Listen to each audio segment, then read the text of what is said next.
Hey, Pepin. Yo, yo. I've been thinking a lot lately about flying robots. Ooh, flying robots. Do they have like guns and like say lasers and also like I don't know, like nunchucks? They'll definitely shoot you with a camera. Oh, well, that's kind of lame. Wait, actually, is that just the camera that they use to see you when they aim their sights? Nate, we need to talk.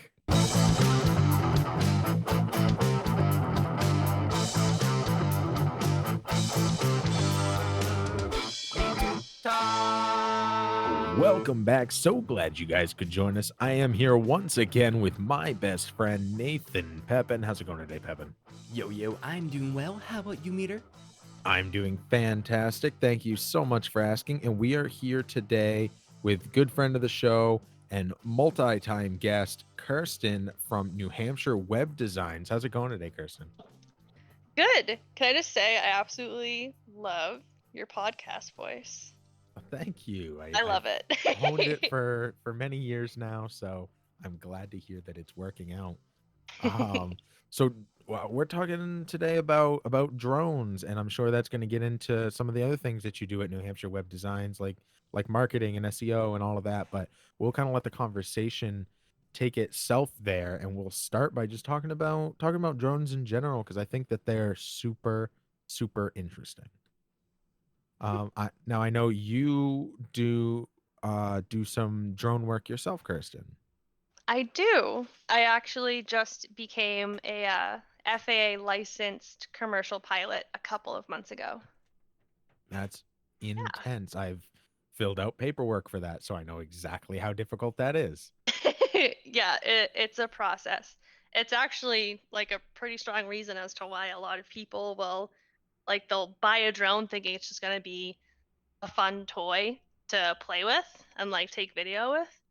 And then they suddenly learn like, oh, I have to register it. Like I can't fly it above 400 feet. If I do, I could get a fine within like the thousands of dollars.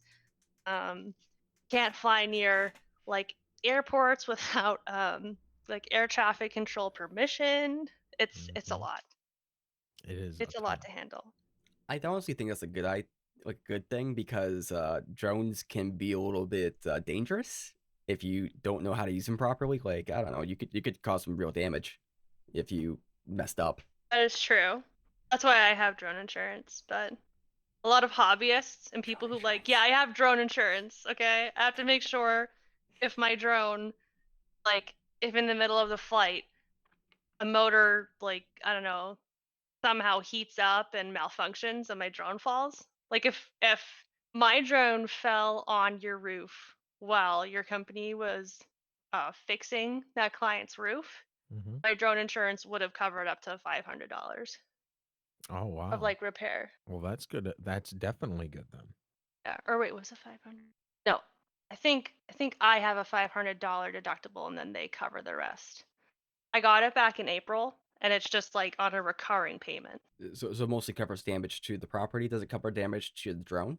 You know what? I actually don't know that part. It talked more about property than it talked about the drone itself. It's Yeah. not through I see. DJI. So, And was your impetus for getting the drone mostly to do with, like, say, getting videos for clients, or is it more just like a hobby that you just wanted to I knew I always utilize? wanted to make money flying drones. I just it took me almost 3 years to finally get my pilot's license. Um, it was actually kind of funny. It's like the second the pandemic hit, that was like the first thing I did because at that time there was really nothing else I could do other than like finish my homework and then study for like a week so I could take this drone exam, the Part 107 exam. And how long did it take to learn the skill of flying a drone? Was it pretty Well, when easy, you have tough? a DJI drone, the way they built it, it's actually pretty easy to fly. There's definitely quite a bit of a learning curve to it because it's like once you feel like you figured one thing out, you find like 10 new features that could help you fly even better and grab more like compelling and engaging video. Really? Okay. This is a Yeah. whole world I didn't know really Yeah. existed. So there's like more than just like left, right, up, down. Like there's more. There's more than that. Oh yeah, there's Oh, more okay. than that. But that's not from a DJI drone. I actually this is sick. So I just bought parts for an FPV drone, which is something that I have to build and like solder Mhm. together. But the way FPV drones fly is like it's the type of point of view you would see when you're on a roller coaster. You can make it fly in any possible direction that you want. You can have it dive down over the edge of a Mhm. cliff. You can like spin it around as it's going down that cliff, so it's just like this epic shot of like maybe like a massive waterfall, but the video itself is like spinning, so the waterfall is like rotating around the screen. Hmm. I can show you. I mean, I'm screen sharing. I could show you an Yeah. example. This is going to be Yeah. Feel fun free. for me. Yeah, Let's and we'll see. just narrate it. I'll pull that up real quick. Are those like the ones? Because I've seen like these drone videos where people do all this like these trick drone videos where they like go through these abandoned buildings and kind of do all these crazy things. Like they like go up, down, around, and do these crazy things. It's This is exactly okay. what that Okay. is. All right. So we got a video here, and oh, hey, trees. I like trees. I mean, these are all amazing shots. These look like. Yeah. So instead of it going like just forward, it's actually kind of like rotating down into this stuff. Like, see how it's like tilting back and Mm-hmm. forth? My drone can't really like do it as smoothly as this one. But when you're flying like this, it's mostly how good are you at flying a drone to get shots like this? Right. There's more of a skill aspect because it's just a matter of not crashing the drone and also getting like the artistic kind of license in there. A little bit of both, I'd Yeah. say. Yeah. This guy probably has like 300 plus hours of like flying under his belt, like as of the making of this video. I'd say bare minimum. Right. So this video is like But it's a drone. We can't see the drone. It's just from the the cameras on the drone, but it's flying over this mountain and it's kind of doing all these little like maneuvers with the camera. So the camera is that separate, being separately controlled from the actual drone itself? It must be. there are two cameras on the drone. There's one that connects to a headset that you wear so you can see where you're flying. And then the other one is like a GoPro that you can attach on top of it Uh-huh. to get higher quality shots. And now we got a video But of them following like a skier as they do like flips. Like it's pretty crazy how they get that tracking so well.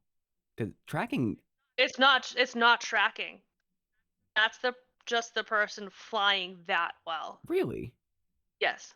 Huh. Yeah, I watched Kirsten using the drone at when she was filming some people doing roofing work, and it was crazy to me like how level the thing stays. Like if you just hold straight up, it just goes straight up. It doesn't tilt at all, which made for you like you doing some pan shots looked so smooth. And I'm sure a lot of that comes down to the skill of the person who's driving the drone. But you made it look so smooth, and the shots that came from that were really, really impressive. Yeah. There were some shots where I was definitely using the software within DJI to track, like using machine learning to track certain objects within the screen. But Hmm. there were also at some points where I really wanted to have more of like a manual made type of shot, so it looked kind of different. Hmm. Like there was one shot that I got of Mel putting in the skylights, and I was Hmm. able to fly upward while rotating around it at the same time while also tilting my camera down. Yeah, that's very, very I was cool. controlling a lot. But I have to because the more I practice like a manual mode on my current drone, the better I'll be prepared for the the drone I'm gonna have in like 2 weeks when all the parts come in. Okay, so we're gonna have to back up for a second because these drones are using machine learning. Yeah, DJI does. The FPV drone won't. I mean, I could like install it if I want to, but then it would just, I'm pretty sure I'd be at the mercy of the AI forcing my FPV drone to fly a certain way whenever I would use the tracking technology. There are drone kits where you can use machine learning to like build your own face tracking drone. So I want to get this straight though. What was it doing with the machine? So it's tracking, but is it just kind of flying on its own and kind of tracking a certain subject and kind of just flying a certain distance away from it? Yeah, you can program it to do all of that too. What? Yeah. That's great. Okay, because I heard of something a little while back about like how they're making a drone that could follow you around essentially, and people were saying that's a bad idea because they're loud and blah blah blah. But I saw that up there. But I didn't know they actually had that technology out there. I thought that's something they were making. So No, it They're already exists. they're not that loud. they're not that loud. And At they're not. least at Yeah. least not like when it first fires up, you hear the Mhm. whirring. But if it's like any amount over your head, you don't hear it at all. What? When she was flying it around up like above like roof level, I I didn't hear it. Mhm. You hear it when it comes back down, but like I didn't hear it buzzing around. Hmm. Yeah. Okay. I've also read that it produces like 70 decibels or something, but then like an ATV will produce around like 90 to like 120 depending on like the power of it, I guess. So I find it like personally, and I'm not gonna, like I don't want to sit here and sound like I'm kind of bashing the idea of bashing drones, but as an official like drone pilot, I get upset and I can't fly in certain areas because people have complained about drones being loud. But then there's also like, ATVs just kind of blaring off in the distance. Yeah. Well, let's be honest. Motorcycles. Motorcycles are the loudest Oh my thing that god. exists. Oh my god, they Mhm. are. And They're so loud. I'm okay with motorcycles for the most part, but I don't know. My neighbor over here, like they will sometimes start the motorcycle up and just keep it in the driveway, just revving up occasionally, Why? like at 3 a.m. in the morning. And it's like, There's no point. what are you doing? Do this at like, Aren't you just like wasting like micro amounts of gas just by like having it sit there and or yeah. like, you know, I mean, it shooting the depends. shit on your phone with If they're friends? Like, working on it, then they may need it on, but they're definitely loud. Like I have some that like I call sporting events here. So, and I have my windows open in front of me, and sometimes a motorcycle will drive by, and it's so loud I have to mute myself. It's like really brutal. So I definitely get that, but I didn't find the drone to be loud at all. Hmm. Now, granted, it was also on a construction site where they were putting on a roof, so maybe in comparison it wasn't loud. Um, but I can't see it being like you don't want a drone near you because they're so loud, being like a legitimate concern. Now, what does like using a drone to create videos and all like creating videos in general do in like a marketing sense? Why would that be an important thing? I guess it really depends on the industry. Personally, I love the idea of having like drone video for your business to show off your location, especially if it's in an area where it might be like harder to find, or you just want to like give people an idea of like a bird's eye view, like this is kind of what's around, zoom in, this is where we are Hmm. within this entire location. Um Obviously there's like certain industries where like drone video is like okay for the whole video.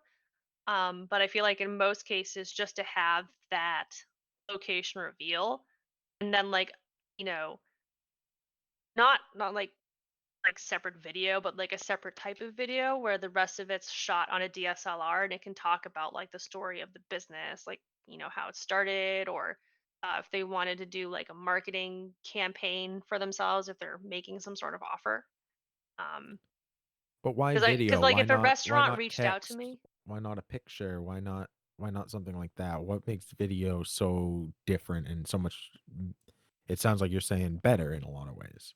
video gets 1200% more engagement on average on Facebook, like Twitter and all other social media, than pictures, infographics, and articles combined. That's a very powerful stat. So So that's video why video is more important. Unfortunately, I hate to say it, it's more well that's expensive, but it's also like the amount it's engaged like on social media is just staggering. And then on top of that, um, was it? I think HubSpot did a they did a study, or was it Moz? It was either one of them. They did a study where they discovered that there were people who watched certain videos and they were asked to like talk about what was in the video a month after versus like images, just to see if they like recognize the video or like versus the image. And their retention rate for the video lasted a month or greater, where the retention rate for the image I think lasted anywhere between like 3 days and 2 weeks Hmm. on average. Interesting. See, that I could kind of get and understand. Well, because I've noticed something that annoyed me for a while, but if you go on like Facebook, like a lot of times what people will post is they don't post images, they post like pictures of text, right?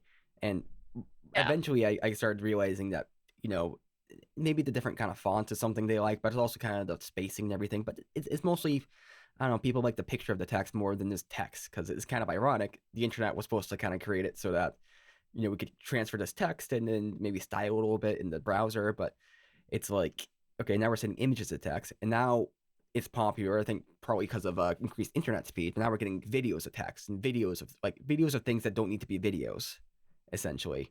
Like that's it could be true. done just with text, or it could just be done with a picture, but they're going with video. And I think kind of what you're indicating there is like the video is probably getting more engagement, even if it's just a tiny bit more, bit more of, I don't know, frilly than the, say, an image or just text.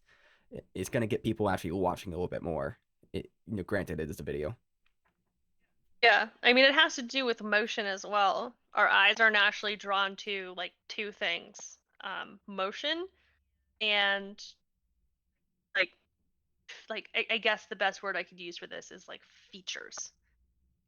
So like if you're just like driving in your car going down the highway and you have a bunch of like black, white, brown, uh, land colored cars around you, and then suddenly this like bright red Lamborghini like either not even speeds by you. Like if they speed on the other side, like if you're heading north and they're going south, like you'll kind of notice it and you'll be like, oh, like that's different. Our eyes just naturally move towards things that are in motion or things that are um, unique feature wise. Hmm. I think things that break patterns are really, really like that's like very human to notice patterns, and then when it breaks, it makes it like your eyes immediately draw to that, Yeah. which is super, super fascinating. I think the little videos that get me on Facebook are like the ones that like they show you like how to make like some crazy cake or something, like something that's kind of Oh, unique. it's a trap. Yeah, It's a trap. and then you're like, oh, I want to see it. Like you don't actually want to watch it, but then you just want to see how they do it, and then they show you like 6 other cakes, and then you're like, okay, oh, here's the cake I wanted to see, and then they show you like another cake, and you're like, okay, let's watch this. Shit, fuck. And then you get just stuck in this cake loop You know what I on really Facebook. like is that they do like I'll be scrolling through and I'll see something that'll pique my interest for like a second, but I'll end up like watching it, and then it'll pause and it'll say, "Do you want to continue watching on Facebook video?" And I'll be like, "Thank you, Facebook, for saving me. Now I can keep scrolling because it paused itself." I Yes, I would have watched the whole thing if it didn't pause. that is true. So that That is true. I'm always very thankful for that. Sometimes I'll click the video and I'll watch the whole thing. I'll be like, yeah, that was interesting enough. I'll finish watching that. Or I want to see how this ends. But usually it's, oh my God, I'm free. Which is fascinating that I have that mentality. That is nice. See, the only time that I get free from videos on Facebook is whenever, like, in the middle of the video, they're like, "Here's an ad." I'm like, "Nope." And then I Ah, scroll yep. down. That's another one too. I'll immediately, okay, not worth it. Yeah, I work very hard to not have ads in my life at all if I can help it, at Fair. least in video form. Unfortunately, I almost have to look at ads in a way just so that I can kind of keep up with what the ad style is. Mhm. Yeah. There's a whole kind of design pattern where it's like there's this famous book made called Don't Make Me Think, and it's all about designs. And the idea is that you want to present information to a user in a way that they just have intuitive understanding of what's happening and they don't have to think. And the more they have to think and use cognitive load, the more likely they are to just disengage. So, like in Mhm. Meter's example, the fact that he has to like click on something to get to something makes him not want to engage. You know, it, It's Yeah. fascinating. it's even like a small little thing like that. Like, I mean, I don't want to really click on the video here. Or sometimes for myself, like there might be a video that I see pop up, but it's got sound to it, and I can't hear the sound, and I have to go in and click on the little sound icon and maximize it. It's just like, it's too much work. Let's go to the next one. Oh, I there's hear a that. there's a YouTube channel called Funhouse that's part of Rooster Teeth, and they play this game called Google Trends, where they're given a keyword and there's two teams, and each team has to choose a word to pair with that keyword, and then they pit the two phrases, search terms, against each other and see which one ranks higher comparatively. And what they've found over time is that the simpler the search term, the higher the chance that it's going to be ranked higher, that more people are going to be searching it. So you don't people don't type in vehicle repair, they'll type in car repair. They won't type in mechanic, they'll type in car repair. Like they'll always keep it super super simple.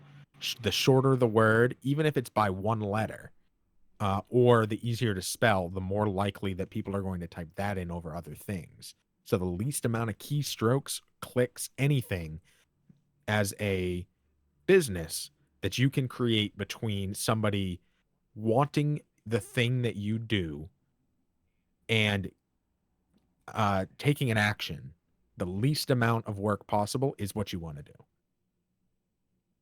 Yep. even if it's a single click. And I think that example of the videos shows exactly that. Even if it's one extra click, even if it's one extra letter, get rid of it. I can just see Nate's face right now. He's just like deep in thought. Mm-hmm. So deep in thought. He seemed to be zoning out to me. I just like marketing because I know Meter and Kirsten, you're a little bit more on like the marketing side of things. I'm a Mhm. bit more on the like, oh god, I'm being marketed to again. Like okay, I there's some good parts to it, right? Because I'll do this thing purposely where let's say I'm interested in something, like let's say I want to buy some new software, like a new guitar or something.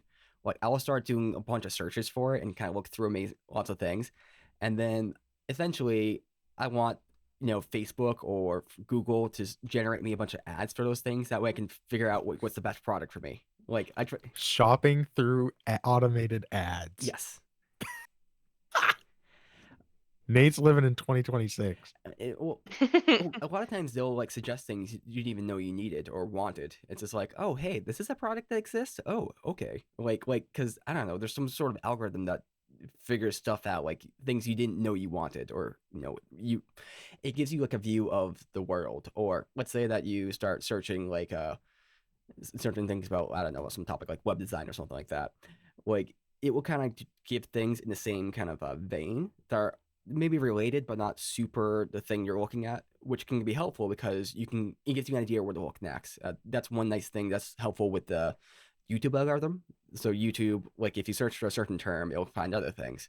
So if you go on a certain kind of purposely like a tirade of just kind of looking up a certain subject or certain kind of area, they'll kind of naturally guide you into areas that which are similar but not exactly the same, which can help you learn Mhm. like skills that are missing, little missing gaps. But overall, I don't like being marketed to. There was a I don't mind being marketed to because I'll usually ignore most of the stuff, and because a lot of times it will end up getting me discounts if I put something in a cart and then sit it for a couple of Uh-huh. days. A lot of times I'll get a discount on it, or they'll send me some sort of coupon. But the marketing I don't like is when somebody like doesn't understand how people are using their ad. So I have an example of last night I was on Facebook just scrolling in between games of COD, and there was this ad for a roofing related product called the Pitch Hopper. And I'm like, oh, that's interesting. What is it? So I click on the ad and it says, make your roof work productive with the Pitch Hopper roof wedge. And then it shows like a picture of it on the roof and it says a soft foam bottom allows it to stick to the roof, dual angled wedge for body support / working surface. But so the link has a shop now link, but I'm like, I want to learn more about it. I don't want to shop now. I want learn more. So I think they should have used the learn more button. So I click shop now, which takes me to the website to the buy link, and I'm like, okay, I want to find about. So I go to the about section, and it's super basic. And then I'm like, okay, this is not explaining what this product is at all. What is the product? I don't understand like the concept of the product. Is it for standing on? Is it for putting materials on? Is it for what is it for? So I go to the FAQ, which is the next link in the thing that seems like it'll make sense to find out what is this product. Nothing. No, like the information is really basic. Like, how much does it cost? Is the foam pad replaceable? Questions like that for people who already know what the product is. I'm like, here's what your ad needs. Okay. You need a learn more button that takes you to a page with a video that shows you exactly what the thing does, and then a description of the product. And then at the bottom of all of that, you put a buy link. Don't send me to the buy link without telling me what the product is. I'm not going to buy it without knowing what it is. I'm But like oh, apparently I was telling my buddy about this and he's like, oh, well, I went to pitchhopper.com and there's a video right on the homepage. I'm like, the homepage is the last place I'm going to be looking for a video about what the product is. Like, why would that be the first place I would click? If I'm going to pitchhopper.com, that's great, but that's not where they directed me. So maybe the link should direct me to the homepage. At the very that would be smart. at the very least, it should show you like give you like a mission statement, or not mission statement, but the like tell you why you need it, right? Because like, Well, they did do that. They're like, it will make you more productive and like all these things. I'm like, but how? How does it make me more productive? It's just a piece of plastic. well, right, well, because it wants to give like the idea in the pitch there, like think about like those like stupid infomercials that come on. It's like, I have an issue with I don't know, your plumbing. Well, get this thing because leaky valves, da da da. Like, it goes through all the different use cases for that product, and then kind of pitches it as the solution to that product, and it kind of maybe gives you an idea of the application, but it'll give you all the reasons why you want to get this product. So it's kind of But in there. but here's the thing. You're like, leaky valve spray. But it'll say, Um, do you have leaky pipes? Want to resolve them? Buy leaky valve spray. With one single application to the pipe, it seals in the cracks, preventing leaks going forward, which gives these benefits. So it like explains how it works and then what the benefits are. This explain what the benefits are without any indication to how it Mhm. works. So like increases productivity. What does that mean? That doesn't mean anything at all. Like I can say increases productivity for anything in the world, but it doesn't mean anything. How does it increase productivity? How does Coffee this thing increases work? productivity. Exactly. So like if you're like coffee, buy coffee. You've never heard of coffee before. And it's like it increases productivity. Pour it in a cup. Like, okay, how does that increase my productivity? But you drink Well, it. yeah, I mean if it showed a video of somebody brewing coffee and then drinking it, that would make sense. Like now I understand how you use this product, but this just shows a piece of plastic on a roof, says it sticks to the roof and it increases your productivity, and that doesn't mean anything to me. Mhm. Mhm. Can I just say something? Mm-hmm. I'm picturing this like marketer with like a Bruce Banner hulkish voice, like Mm-hmm. somewhere deep in Montana trying to sell this product, and he's just like no think, only buy. That's perfect, just like that meme. That is a big thing with marketing, though, is I mean, maybe not good marketing, as kind of Steve's indicating, or maybe it's good I don't know, it depends, but A lot of times the end goal is to get the person just to add the thing to their cart and buy it, right? And once they Mhm. bought it, that's what you like. That's the end goal. So everything you try to do is get them to put it in their cart and buy it. Make it as easy as possible, because the more steps you put in between that, the less likely they are to buy it. So Can Mhm. I just throw something in here that's gonna be like really funny? yes. It Okay, better be really so funny.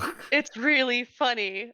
And then let me tell you, this is Pepin from Post, and the story was real funny. But this episode is getting awfully long, and it's way too funny to begin with, so we can't make this episode too funny. So, hey, tune in next time to We Need to Talk, and we're going to cover this funny story from Kirsten. It's worth it. It involves porn. We need to talk.